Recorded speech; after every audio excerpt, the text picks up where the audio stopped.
Having the crucial conversations that Erie needs. It's the Joel Natale Show, live from our Kingdom Financial Group studio here at 5th and State. And if it feels like we've been talking a lot about housing, it is because we've been talking a lot about housing.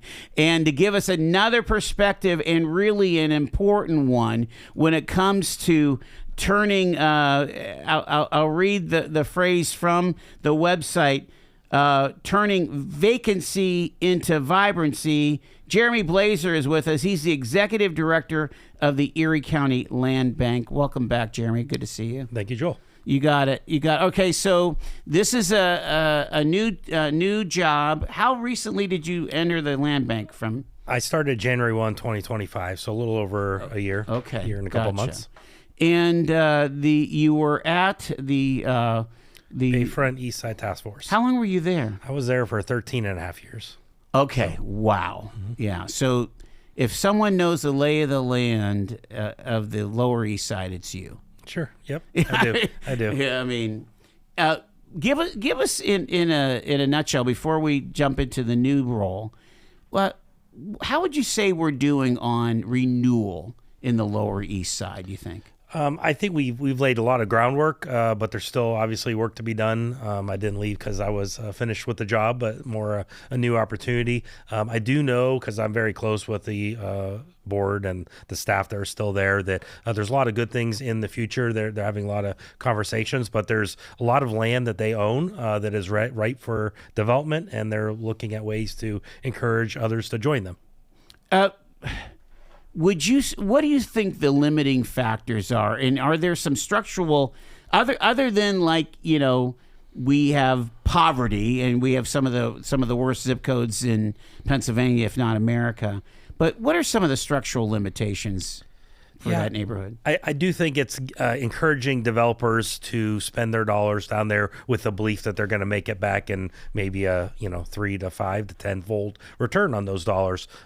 We see investors from way outside California, Florida, that are buying off tax sales, that are buying properties. So clearly some people see that as a advantageous position and a neighborhood to get in. But I think getting some of our local funding paired up and getting local developers to get involved, that's really the crucial piece that I know that they're working on right now. Would you say, and again, I don't want to go too far down, but this is maybe a broader question. Do we have antiquated zoning plan in places like Erie and in other municipalities that you deal with in the county land bank? We do. I mean, I know that when I go to conferences, that's a common theme that I'll hear is about communities that have redone their zoning and re-looked at what are we encouraging people to develop and what are we not encouraging them to develop. I was just on an email conversation with Marcus Jacobs from Wesleyville. He's their borough manager. Yeah. They're looking at redoing their zoning, and he said something in that email about their zoning was put in place by a consultant around 1980. Well, we're a long ways from 1980, and yet it still has some of the same restrictive, like on dimensions, the size of a building you can have, and would say that you can't have things that are there today. And why are they there today? They were built before 1980. So we have rules that have sort of squeezed. And when you're in a community like Wesleyville, I'm not saying you should have a free-for-all of development, but you should at least have some wider range of options than you currently have on the zoning. And Marcus is working that. When you benchmark, like, I shouldn't say progressive. When you benchmark best practices, that's a better way to say it. Sure.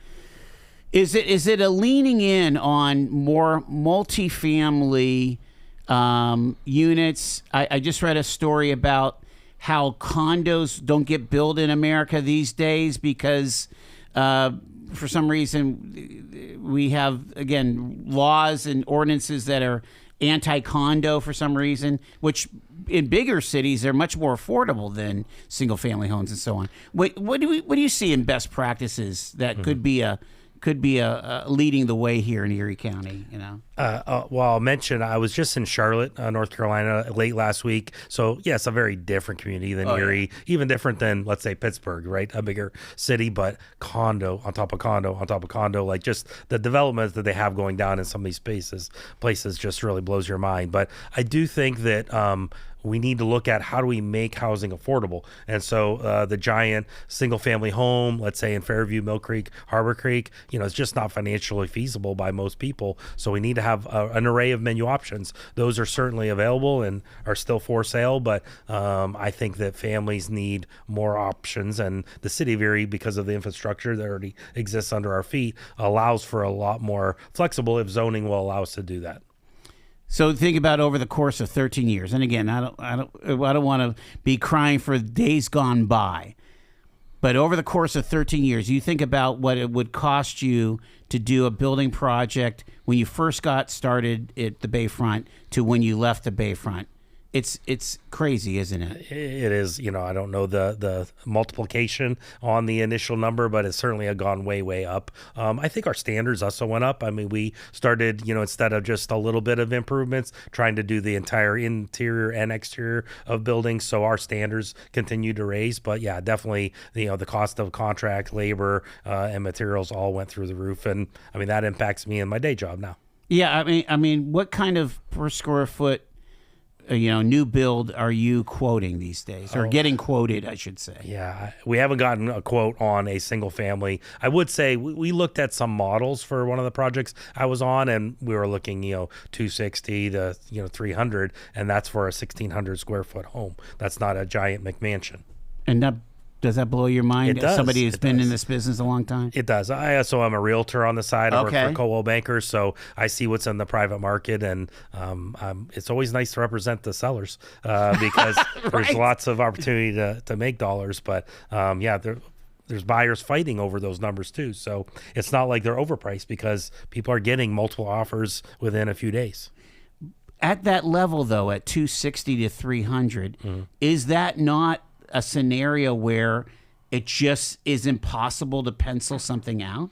Oh, definitely. And that's where one of the difficulties we get, you had asked me off air about like the work and are we renovating? Well, a lot of times we're getting properties that are so far gone. If you have a cracked foundation and everything through the roof is deteriorated because of neglect, I mean, the cost of trying to fix that just exceeds just starting over, hitting the reset button, doing some demolition and allowing someone to come in and build something new.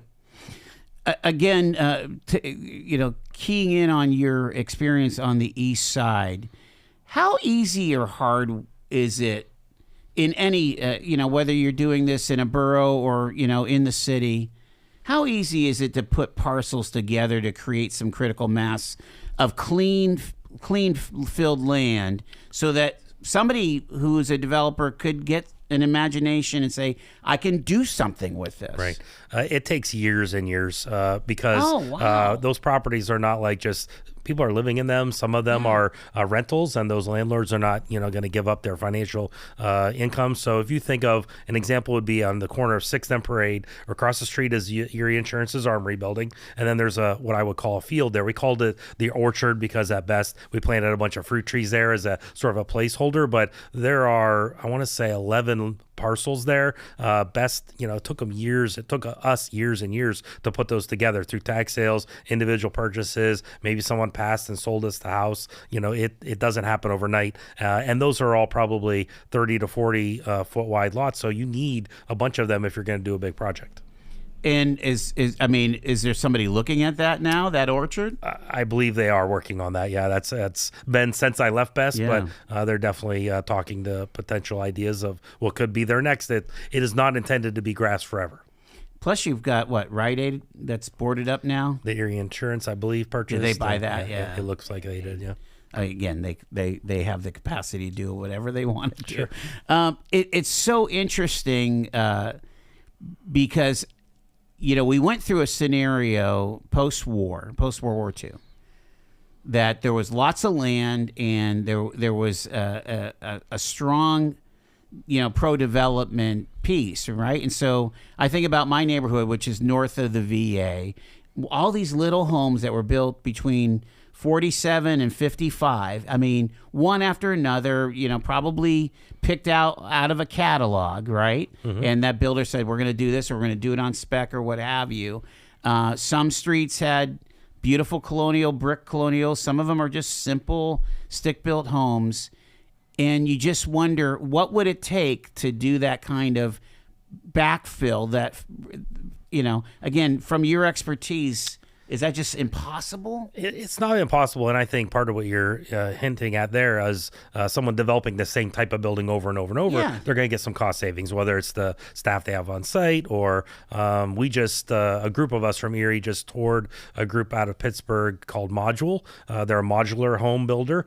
We went down there to visit them and understand their model. They would love to do business in Erie. They've done business, or they're getting ready to do business in Meadville, so they will come this far. But we went to the on-site where we saw the finished buildings. They're gorgeous houses. They would blend in anywhere, but they also build them in boxes in a factory. It's sort of like Legos, and they do everything. They hang cabinets on the wall in this box, and then they drive 30, 50 miles away, put it on site, put it together with other boxes, and then they finish it. They have the roof already on there. They do the siding. Really gorgeous homes, and it was quite impressive to see what a couple of young entrepreneurs have put together. And as far as you know, if in an R1 zoning situation, would they be able to place that home? As far as I know, yes, it would meet all the meets. They have a special so it's not building. Considered a mobile home. It's totally different. Yes, mobile home is totally different. This is put on a foundation. It looks and feels like every other home that you've ever been in. They do build them all electrical in what they're building to save on utilities. They're very airtight. The quality of the build is very, very high. Interesting. And what do you think that pencils out as far as square footage per square foot? They can do them as small as like 7, I think, 100 square feet. But like feet. How much square foot do you think? The problem is it is not less expensive. And so that was one of the things going into it that I was surprised by. But when they explained it, building within their factory, which they probably had, let's say 15 to 19 boxes being worked on with their crew, they're all in a climate controlled inside air. All the wood is being inspected. They have all kinds of quality checks. So they did sell me on the build you're getting versus guys show up to site, they get wood delivered, and they screw it together because it's the wood they have. They're not being picky, and they want to get out of the weather. Let's get this thing done and get it up. It made sense that you have a lot more time to work. You have time to build it, but at the same time, they could put a house on site in like an incredibly short time frame. I was going to say, you could have an instant neighborhood. You could. And we have pockets in the city and in the boroughs where, like you say, you have 18 30-foot frontages down there at 6th and Parade. That's one neighborhood. You start looking around our West Bay front, you start looking around in the 5th and 6th wards in the city, there's other opportunities. Yeah. I've got to take my first break here. Jeremy Bloeser is with us, 419 Talk Erie and the Joel Natale Show.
Jeremy Bloeser is with us from the Erie County Land Bank here. Jeremy, let's talk about the land bank now and the mission of what you guys do here at the county.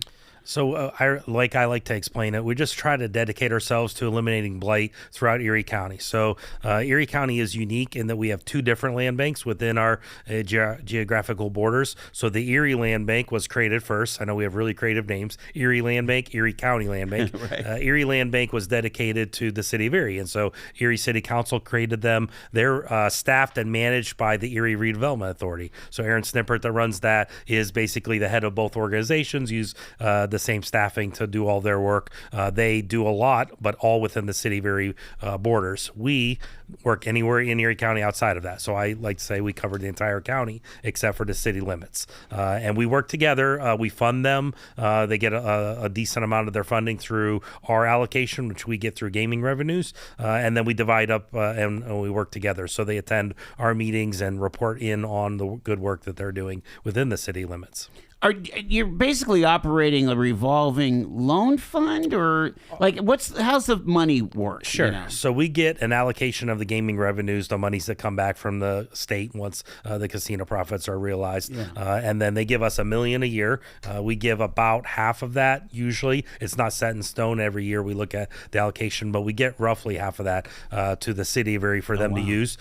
We then spend it. So we spend it on staffing. We spend it on getting properties, acquiring the properties, rehabbing the properties, demolishing the properties, which has to happen more often than not, and just working on trying to expand. We have other projects that we do that are blight prevention, but for the most part, we're addressing the real issues of blight that happen in all the small communities that we operate in. And you're trying to do the whole county on $500,000? Correct. Editorial comment, doesn't sound like a lot of money. It doesn't. I mean, a lot of things we get very inexpensively. So when we get a property off the tax sale, they just raise the cost. But let's say it's about $2,088 for us to get, and we take the property. So we're not bidding against others. That's one of our priority bids and our benefits. Okay, you don't have to compete. Correct. And then there is a fund that it was set up through Erie County called Act 152. Basically, it's a little fee. Whenever a property transfers, they have, I want to say it's $15 fee, gets put into a pool funds. We can access those for demolitions. So we're able to use some of those dollars to help with our demolition costs as well. In the past year, since you've been in charge of the Erie County Land Bank, how many demos have you been able to do for blight? So we did, let me think, in 2025, my first year, I want to say we did 6 throughout the county. Erie City did a lot more. They did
I think we're back here. Talk Erie and the Joel Natale show just had a basic, I don't know, maybe somebody cut our wires or something. Like, we're talking to Jeremy Bloeser here from the Erie County Land Bank. So you said you've been able to eliminate about 6 properties in blight in the county. The city did a bunch more here, and again, you're making that educated choice of, okay, do we Do we tear this one down? Do we try to rehab? Right. What goes into that conversation? So it's a joint decision typically. So I'll go in and I'll inspect all their conditions. I've been in a lot of homes that have a lot of deterioration, so I'm able to see for the big things what are the factors that are going to go against us trying to renovate this. Whether it's the bones, the actual structure, maybe it's the foundation. It could be the roof has leaked for so many years, has rotted out things that were good. A lot of times we'll take others in the communities in with us. So a good example is out in Corey. I'll take the code enforcement officer along with me. Here's what I'm seeing. I just want you to verify. So then if there's questions from higher ups, from county council or their mayor or someone else that have questions, why are they tearing everything down? We would really save anything we can. So we have 2 properties right now on our entire inventory that we're getting bids on getting them renovated. One's a single family home and the other is a commercial building in Union City. And so they're different animals completely as far as what it's going to take to put them back together. But we're trying to save and looking for opportunities to salvage a property when we can. This is so different from 60 years ago when the feds were dangling money. I mean, when you think about it, they cleared out the Erie Central Mall area. Mm-hmm. There were people living in those 3 blocks or whatever. Sure. And they paid them off, eminent domain or whatever, and cleared it out for new development. There were similar stories when they expanded and put in the Bayfront Parkway, where when it came through the east side, whose house they were buying and whose they weren't, and what they were getting for that house. So interesting. I've just got like a minute left with Jeremy here. Is there also federal funding? Is there HUD funding that you guys tap into as a land bank? We're not getting. Well, we are not getting any of that right now. We have some hopes with the governor's new housing plan they just put out that there might be some other opportunities. We're part of what's called the Pennsylvania Land Bank Network, so it's all the land banks across the state trying to work together, advocacy with our local politicians, but also looking at what opportunities they can carve out through the budget. Beautiful. When we come back, I do want to talk about this recent event that you had, and also, how the public can be a partner with what's going on with the land bank. Jeremy Bloeser is with us from the Erie County Land Bank here. Sorry about the electronic issue here, but we're back with more on Talk Erie and the Joel Natale Show.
Appreciate you tuning in to Talk Erie and the Joel Natale Show. On our Monday edition, we're talking about land and housing. Jeremy Bloeser's with us. He's the executive director of the Erie County Land Bank. You recently had an event. Talk about what we're doing with that. Sure. So one of the things I'm trying to do my first year is attend conferences, learn what is going on in the land bank world, nationally. So there's a national land bank network. They're hosted by a group called the Center for Community Progress. And so we attended their conference in Detroit, and we learned about another sister organization, the Genesee County Land Bank. We're talking about Genesee, Michigan. It's basically Flint County's home. And Flint, in their land bank, had a production, a video they put together. Is about 37 minutes. It's available on YouTube. But they won an Emmy for their documentary about their land bank, and it was their 20-year anniversary. So our land bank was created in 2018. We're much younger than them, smaller than them. They have a staff of, I think he said 40, 50. But we reached out to their executive director and said, we'd love to host your video and do a screening of it. So one of my board members is Susanna Faulkner, who runs Erie Arts and Culture, and said, hey, we could put this together. So we partnered with Erie Arts and Culture, the Erie Land Bank, and Erie County Land Bank to put on a screening. We did a little Land Bank 101, but what we were really lucky is Michael Freeman, who's the executive director, drove over from Michigan and came to be one of the guest speakers, talk about their experiences. He's been there from their beginning. I mean, the way we know that they've been around a long time, their website is The Land Bank. So right. They've been around a long time. Yeah. They do an amazing, their inventory is, not anything close to us. They have over 40,000 properties on their inventory, but they had devastating population loss, just like they did in Detroit. And then we know the other problems that Flint has happened in the past. So trying to get, new developments, but I'm really jealous when you watch their video of everything they've done. I mean, they're partnering with their communities, bringing in grocery stores, bringing in development of community centers. He just talked about taking on a project that was a mall that has just been imploded because of lack of sales. And so their land bank's doing things like that, taking on, commercial properties that we aren't really looking at strongly right now, but that will be in our future.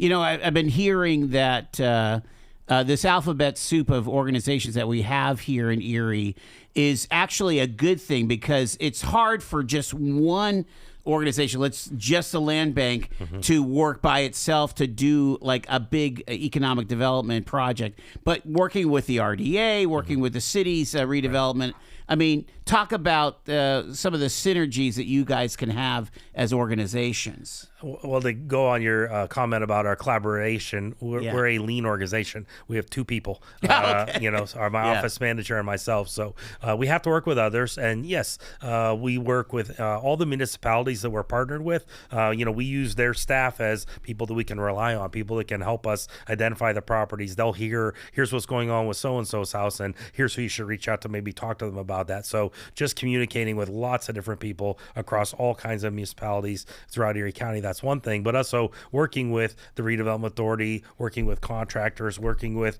others that are going to help us accomplish our work. We can't do it all on our own, so it's absolute necessary. When you drive through boroughs, and let's talk about the county here. It's really easy to stay focused on the city, but there's a lot of opportunities in the county. I'm gonna point out one area that I think is like ripe for development if they wanted it, and that would be McCain Borough. Okay. So McCain Borough is one of those places I go to because I go to church in Edinburgh. You see, like, places. There was a car lot there that hasn't been successful. There was a Surefine that used to be there. I think that somebody's cars are stuck. That's a garage for their cars.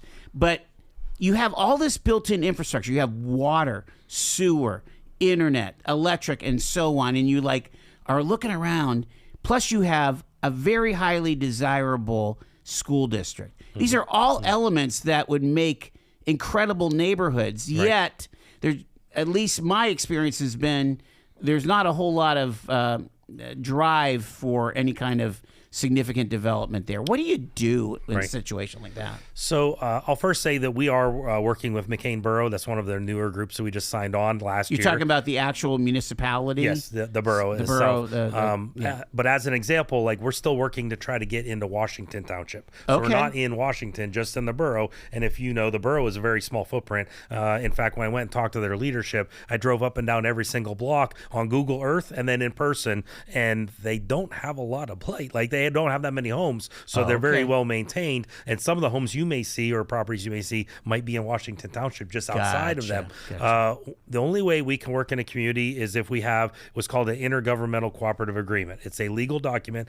and we are signed with, I think it's 85% of the communities that we could work within, we are signed with. So overall, all of Erie County, we have 14 of the 15 school districts that we could work within. But in order for us to work within a community, the community agrees to let us take properties tax-free, not charge us taxes while we're holding them. We're considered a government entity, so that kind of makes sense. And we're taking the worst of the worst. So we're going to clean it up, and then we're going to find the best use that matches up with your plan for where it goes next. So in just using McCain as an example, if we went and took a property, bought it, took it Right. off tax sale, we renovated it, maybe we improved it, we would work with the community to know, what do you want here next? Do they want, there's an example I would give is like Union City, because we work very closely with Cindy Wells, their borough manager. There are properties along their main drive. They don't really want to see single family homes there. They would like to see more commercial come back in. Sure. So we're holding off and we're looking. And that's the thing. We don't just take the highest bidder when we sell a property. We think about what is the best end use for the community, and we'll work and wait until that might happen, even though it might take a little bit longer and for us. I mean, you get off though the main drag, because I know Union City pretty well. Mm-hmm. You get off of High Street or whatever, and you go into. I mean, there's some beautiful old homes. Mm-hmm. But there are probably several that need to come down. Exactly. And if we could get to them and salvage them before they meet that, criteria, then we would love to save them. Love to also reuse them. One of the conferences we went last year was called Deconstruct Reuse, where people are going in and they're taking out the pieces of a building that can be salvaged. Maybe the building overall has met its life cycle, but there might be beautiful woodwork or other things that could be saved. And there's other groups out there that are working very hard to look at what is the best way to repurpose that. There's wood that you cannot buy at Home Depot that is in some of these old homes, and what can we do to salvage some of that? What do you need that the municipalities?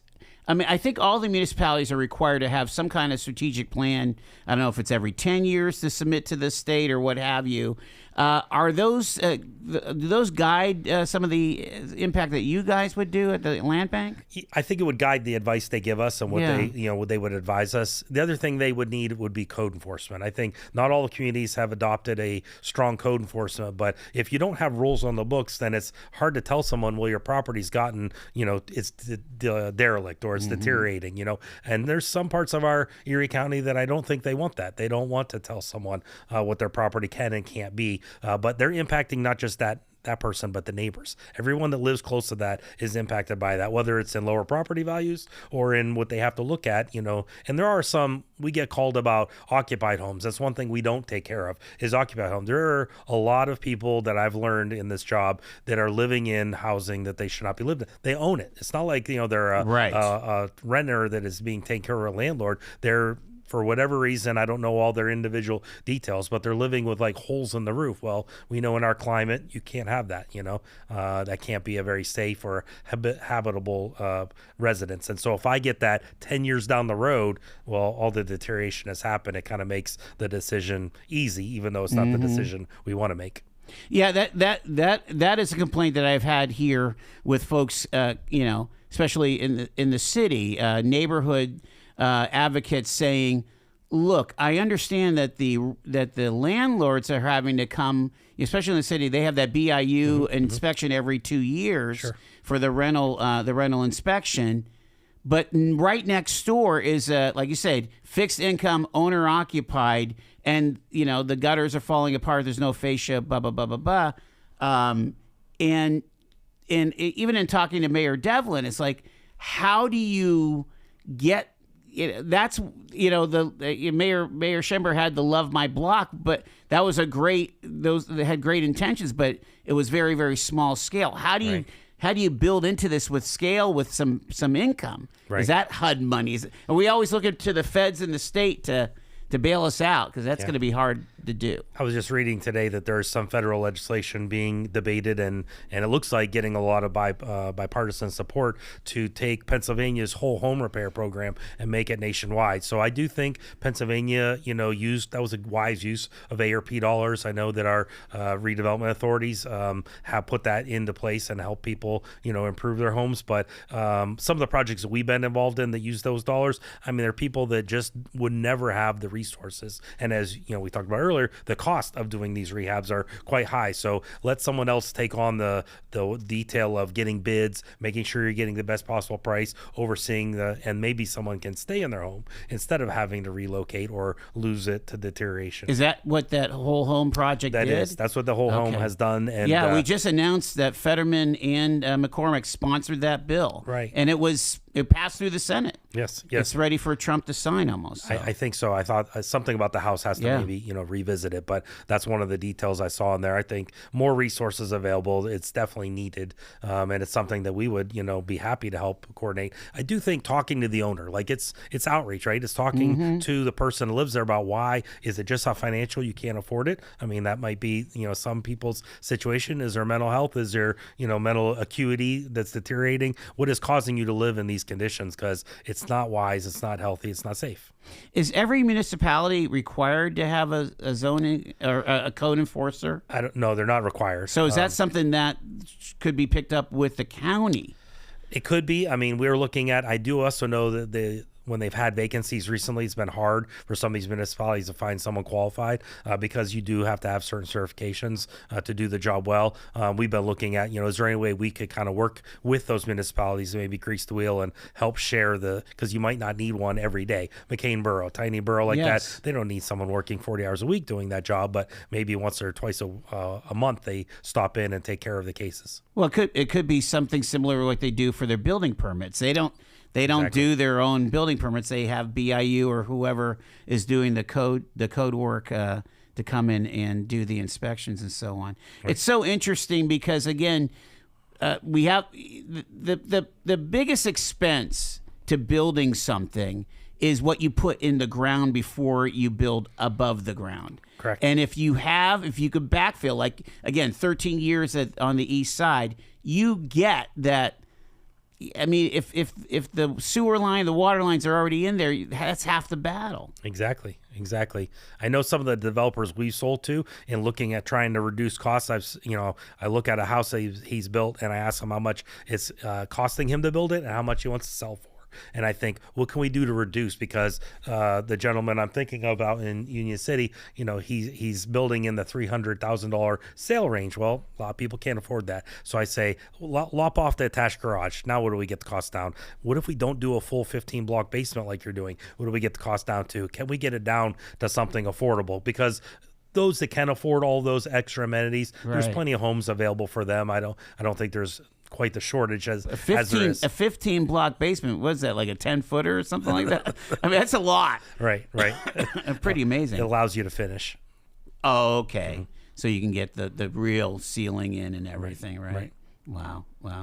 Yeah, it's so interesting. The again, you've heard about what the housing plan accelerator that's coming out of Infinite Erie. What are your thoughts on that? And again, that's more city-oriented, mind you, but again, your experiences in that place. Yeah, I mean, I'm excited that they have a target goal and that they're working with the funders. I mean, I think that it's a lot of planning, and we've seen a lot of planning. We need to see some dollars and some action. I know there's plenty of good nonprofits and others that are working with them to help, put those plans into action, make them become a reality. But we both know 250 is a heavy lift, and Infinite Erie has a lofty goal. If we had 250 new units, our problems are not solved, right? That's the tip of the iceberg too. So I want to see something, because we can't get to 500 or 1,000 new housing units until we get to the first 10, 5, 50. So I love what they're working on, and I hope they're able to accomplish it. it seems like there's a lot of gears in this space that have to keep moving. You have to get more units online. You have to do the code enforcement and the blight remediation. You have to consider comprehensive what is it, tax reform. Like, we haven't had an assessment in 13 years or something like crazy. that, It was supposed to happen right around COVID, and now we are 6 years past COVID, or 6 years since the beginning of COVID, and nobody's talking about it. Right. And we know that what it really does, because it's revenue neutral, Right. is it makes it unfair for those that are overtaxed and unfair for those that are undertaxed. So it levels the playing field. Yeah. Your experience with new Americans and folks that might be wanting to move in, again, they're often willing to take some of these really tough situations, but in the end, as they get more financially stable, are they reinvesting in their own homes, you think? Oh, yes, they are. They're doing improvements, and they're hiring contractors. I have some of them that are real estate clients of mine. They'll call me because they need to know who's the plumber, who's the guy that could fix my back deck. They don't have a lot of that, maybe within their own communities, other than word of mouth. And so I'm always happy to make a referral. And again, when we talk about accessibility and equity, one of the things we talk about here is the concept of low African American home ownership and things. And as you look at the county again, is there a place for the land banks to be a part of the solution with home ownership that way? Yes, it's a group that I was involved with when I was at Best, and I've continued now that I'm at the Land Bank. So there's a new group called the Cornerstone Community Land Trust that I'm part of. I'm on the board of.